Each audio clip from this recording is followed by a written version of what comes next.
Саламатсыздарбы. Эмесе Ошондо программасы. Экономика министр Санжар Мукамбетов бүгүн Жогорку Кеңештин бюджет жана каржы комитетинде эгемендик жылдарында Кыргызстан бардыгы болуп 7 миллиард 300 миллион доллар насыя жана дагы 2 миллиард 800 миллион доллар грант алган деп билдирди. Экөөнү кошкондо 10 миллиард 100 миллион долларга жетет. Өлкөнүн өндүрүшү болсо 18-жылы 7 миллиард 970 миллион доллар болгон. Демек, эгер насыя бергендер анын баарын дароо кайтарып бериле десе, Кыргызстандын 6 миллион калкы эч тамак ичпей да, эч нерсе сатып албай дагы 1 жыл толугу менен 365 күн иштеш керек болот.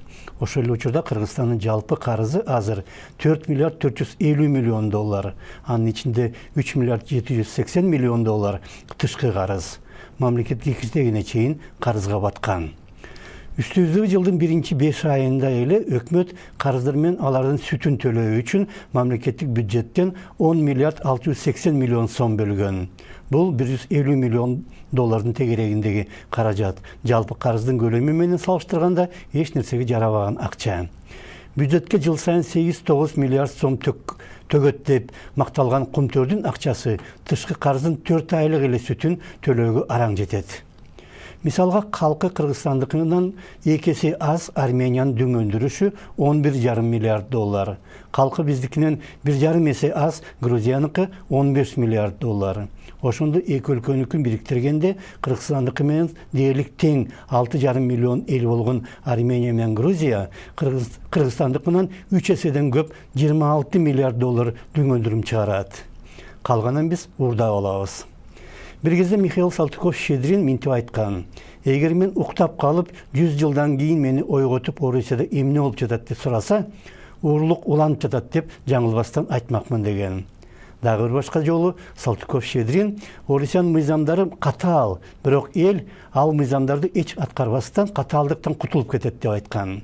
Куду Кыргызстан тууралуу сүйлөгөнсүп.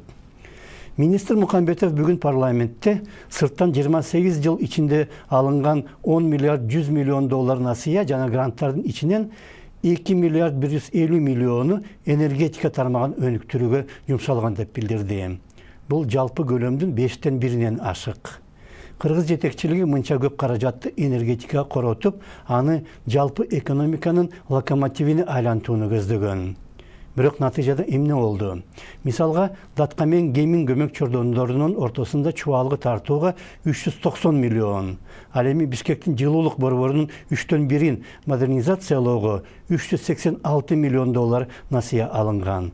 Ушул эки долбоорго эле 776 миллион доллар же энергетикага кеткен насыялардын 3төн 1-и жумшалган. Эксперттердин айтымында баалар жасалма жогорулатылган. Естественно, при строительстве подстанции Албетте, Датка менен Кемин көмөк чордондору жана аларды бириктирген узундугу 405 чакырым болгон ЛЕП 500 чубалгысын тартуу долбоорлору 1,5 же 2 эсе кымбат саналган. Ал жерде таптаза коррупция болгон, саясий жана системалык коррупция. Явная политическая и системная коррупция. Быйыл жайында Индия Чандраян деген космос кеме учурду. Ал айдын бетине ай жүргү кондурмак. Баары жакшы ишке ашып, акыркы күнү 27 сентябрда гана ал ай жүргү жүрбөй калды. Бирок ушул космос программасына Индия баардыгы болуп 145 миллион доллар короткон. Ошондо Кыргызстан ТЭЦтин 3төн 1-ин модернизациялоого кеткен акчага 2 ай жүргү учурса болмок экен жана дагы 96 миллион доллар артып калмак. Насыялар менен бюджеттен каражат уурдоо кыргыз чиновниктеринин экинчи адистигине айланып кеткендей жана эч бир бийлик же мыйзам аны токтото албайт. Бишкек жылуулук борборун модернизациялоо же ага бөлүнгөн каражаттан 2 мектеп куруу боюнча азыр жүрүп жаткан сотто айыпталган адамдар биз кимге зыян тийгизиптирбиз? Эч кимге зыян тийген жок деп сүйлөп жатат. Уурдаган менен кошо биз калп айтканда дагы жакшы үйрөнгөнбүз. Ошондо саламат калыңыздар.